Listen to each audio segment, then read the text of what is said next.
Hai, welcome back to my channel. Hari ini karena kita lagi stay at home, jadi kita nggak mendatangkan narasumber, tapi narasumbernya bakal kita telepon. Hari ini kita akan bahas masalah pinjaman online atau fintech. Jadi kan akhir-akhir ini lagi marak, bener-bener marak yang namanya pinjaman online. Bahkan OJK sendiri juga banyak yang menangkap mereka-mereka yang ilegal, lebih tepatnya. Jadi hari ini ada yang mau berbagi pengalaman, jadi biar teman-teman tahu bahayanya, baik enggaknya, buruknya. Jadi kita telepon dulu ya. Yang kita telepon itu adalah seorang manajer yang mana dia memecat bawahannya karena beliau diteror sama si fintech ini. Jadi dia diteror karena anak buahnya punya pinjaman, beliaunya diteror juga karena saking keselnya. Jadi dia memecat si anak buah tersebut. Jadi kita telepon dulu, oke?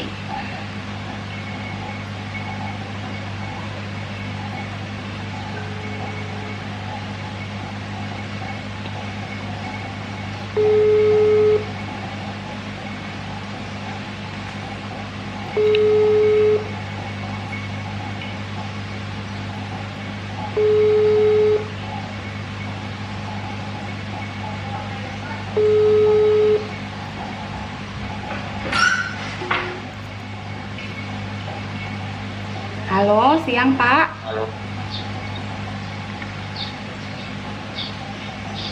Halo. Halo, selamat siang Pak. Iya, siang Bu. Iya Pak, ini saya yang kemarin. Ini lagi ganggu nggak ya Pak? Enggak juga. Gimana Bu? Pak, saya mau nanya-nanya nih soal yang kemarin yang sempat saya bahas itu kan, yang Bapak ada memecat itu Pak, kurang ini ya Pak ya, kurang etis ya, tapi lebih ke udah nggak memperkerjakan lagi karyawan Bapak itu. Yang masalah fintech itu gimana ya Pak? Maksudnya detailnya sampai Bapak akhirnya diteror sama mereka itu gimana ya? Ya, jadi awalnya kan memang bawahan saya ya kan. Jadi akhir-akhir 2 minggu terakhir ini dia kan performanya kan. Jadi saya tanya kenapa, masalah kamu di mana gitu kan. Dia nggak cerita, cuman dia bilang dia lagi banyak pikiran aja untuk mempersiapkan ini ya kan, pernikahannya ya kan. Habis itu nggak lama saya ada dapat SMS gitu kan, dan telepon. Jadi pas di telepon saya ditanyain apakah benar Bapak orang terdekat si A gitu ya kan. Saya bilang iya. Dibilang dekat sih enggak. Kenapa ya? Saya bilang kan yang bersangkutan katanya sudah pakai uang pinjaman gitu kan di ya aplikasi gitulah ya kan, aplikasi pinjol kan. Terus saya bilang, loh kenapa Anda menghubungin saya? Ya karena nomor Bapak tercantum sebagai referensi terdekat katanya. Loh saya nggak tahu urusannya, saya bilang ya kan. Kalian kenapa hubungin saya? Emang kalian minjemin dia hubungin saya? Enggak kan. Loh kenapa sekarang dia ada utang nggak bisa bayar kalian nanya ke saya bilang bukan urusan saya itu. Lagian kalian pinjemin ke orang kan sudah ada verifikasinya sendiri. Ya itu bukan urusan saya lagi, jadi saya bilang kan. Terus tetap ngotot kan, yang orang pinjolnya tetap ngotot. Ya pokoknya Bapak harus bertanggung jawab, Bapak harus sampein ke ini. Kalau enggak kita teror Bapak terus, hubungan Bapak terus. Ya urusan kalian, mau telepon apa enggak itu urusan kalian, saya bilang. Saya bilang juga kan, jadi kita tetap masih ngotot gitu kan. Ya terserah kalian lah, mau nepot saya tinggal reject doang, saya bilang kan. Lagian kalian tinggal hubungin dia aja, saya bilang kan. Dia nggak kan, tapi kalian carilah rumahnya, saya mana harus urusannya, saya bilang kan. kalian berani minjemin orang, berarti kalian udah verifikasi dengan benar. Saya bilang segitu aja. Saya panggil yang bersangkutan si Aib tadi.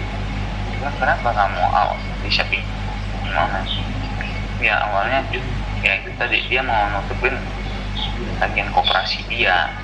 Jadi dia pikirkan dia ada 2 koperasi tagihan, terus dia pinjam online untuk nutupin koperasi 2 itu biar beres. Jadi maksud dia tinggal 1 aja pinjaman dia ya kan. Ternyata pinjaman online itu juga jangka waktunya juga cuma seminggu, bukan yang 1 bulan atau gimana ya kan, bukan yang kayak seperti pegadaian gitu kan.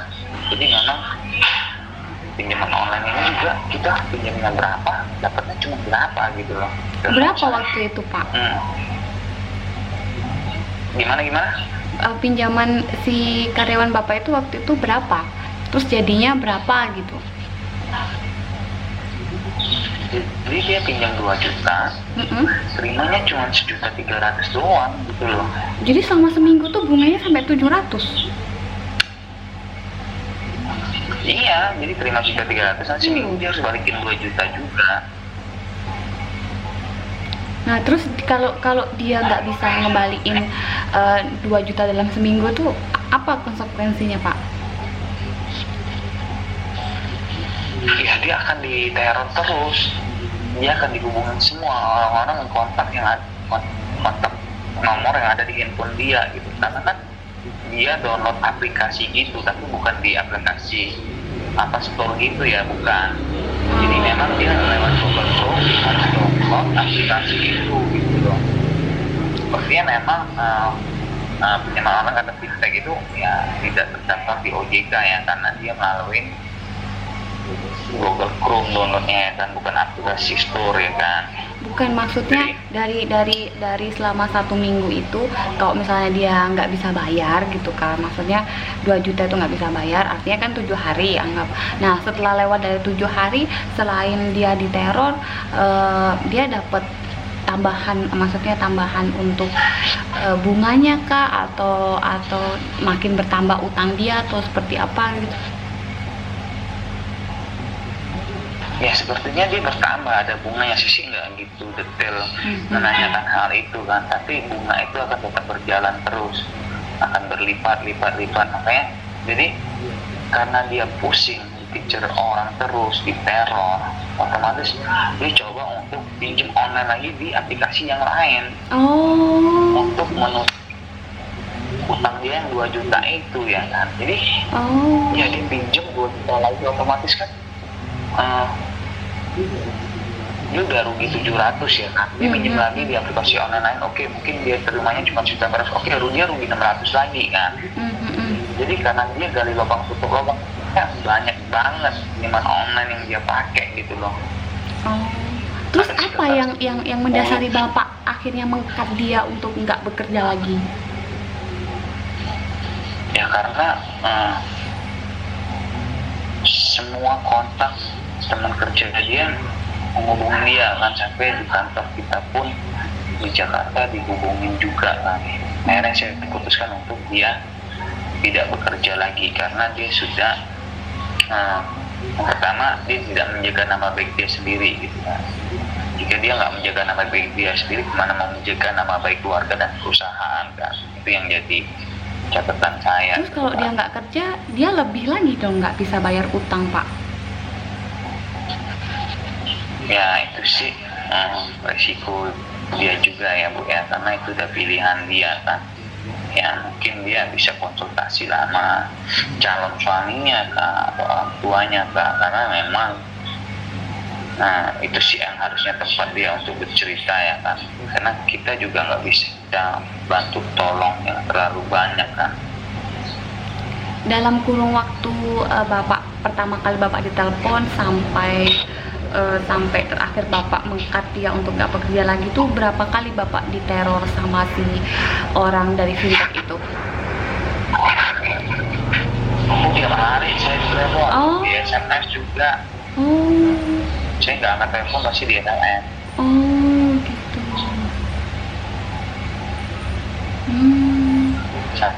sampai saya balas SMS juga, saya bilang saya nggak tahu urusan kalian, jangan ganggu saya, kalau nggak saya lapor polisi. Dia malah respon balik, wah dia malah nantang saya. Akhirnya ya udah, dari situ saya nggak mau respon lagi kan, ngapain orang masalah orang ya kan. Cuman kita memang risi aja ya kan, di SMS, di telepon ya kan.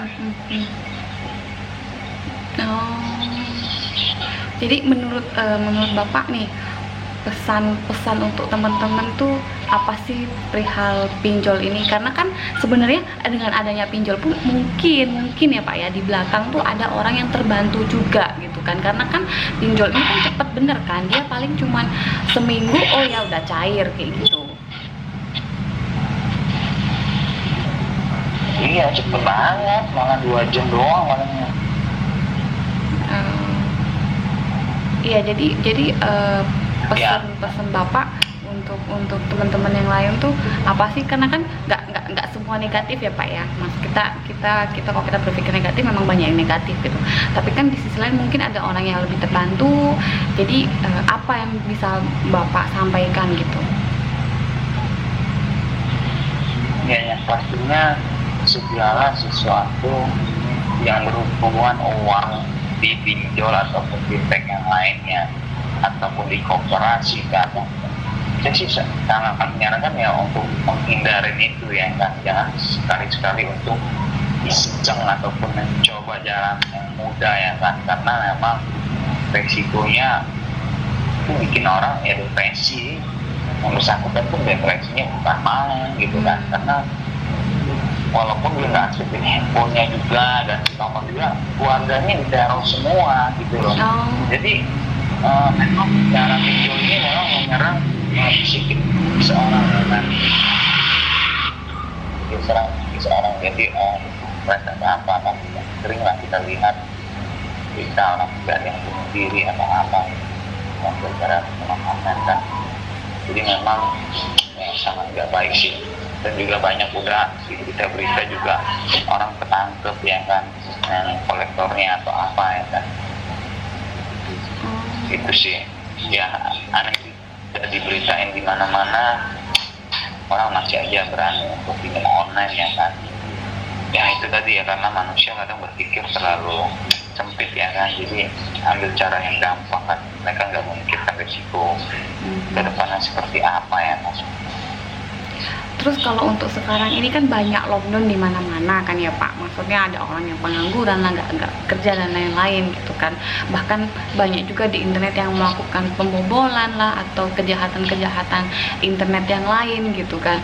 Mungkin alternatifnya adalah si pinjol ini gitu kan, dikala oh mereka cuma digaji setengah atau mereka nggak digaji sama sekali gitu kan.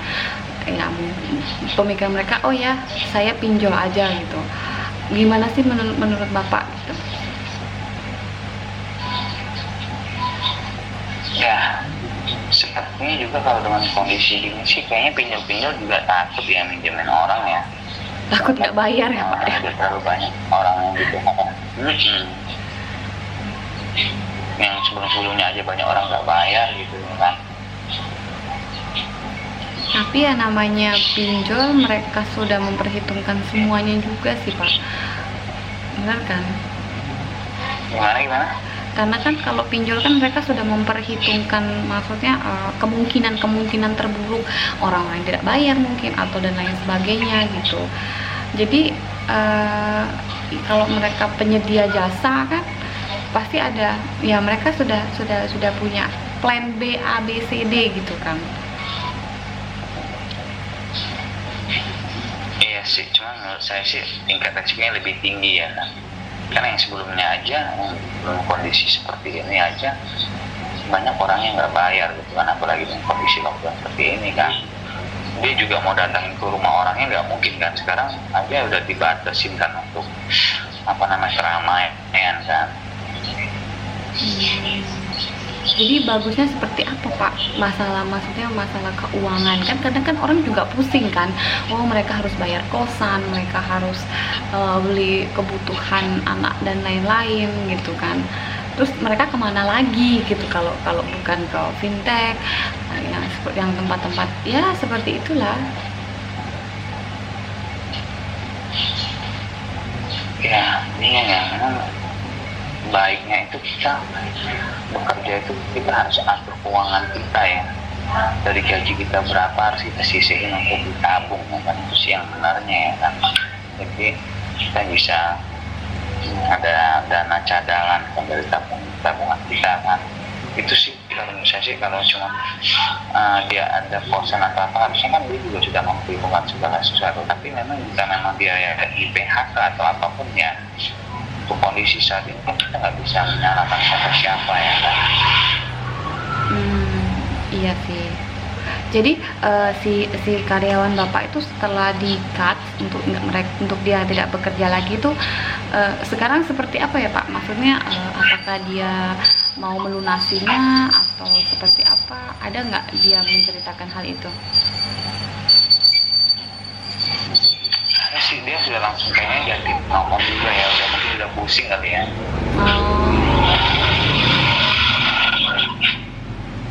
Jadi gimana orang fintech itu bisa menghubungin saudara atau orang tua dan orang terdekatnya itu gimana mereka bisa tahu gitu maksudnya Pak? Ya dari aplikasi yang dia download kan, di situ kan pasti aplikasi itu kan kan biasanya kita kalau download aplikasinya izin lokasi lah, izin bisa mengambil gambar lah gitu. Dari situ sih. Oh gitu, hebat ya. Jadi sekarang si karyawan itu sudah tidak bekerja lagi ya Pak ya? Udah enggak.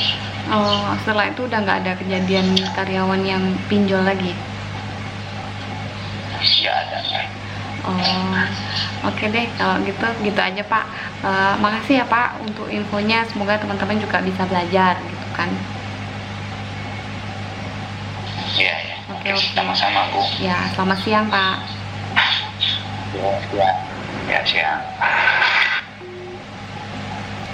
Nah itu dia teman-teman, jadi mereka punya banyak cara gitu kan untuk membuat kita itu sebel, membuat kita itu untuk nggak untuk cepat segera bayar gitu. Jadi prinsip fintech sendiri itu ketika kita udah nggak bayar selama kurun waktu yang sudah ditentukan, dia akan memberikan bunga di setiap harinya, yang mana bunga itu otomatis akan bertambah dari seluruh jumlah pinjaman kita gitu.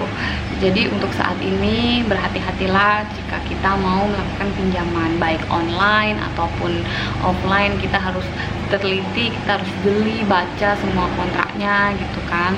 Apalagi untuk saat ini pasti banyak teman-teman yang mengeluh gitu kan. Tapi ya kita tetap berdoa, kita tetap berusaha, semoga semuanya segera berlalu. Oke, itu aja. Semoga bisa jadi pelajaran buat kita bahwa sesuatu yang instan itu tidak selalu menguntungkan untuk kita gitu. Oke, terima kasih.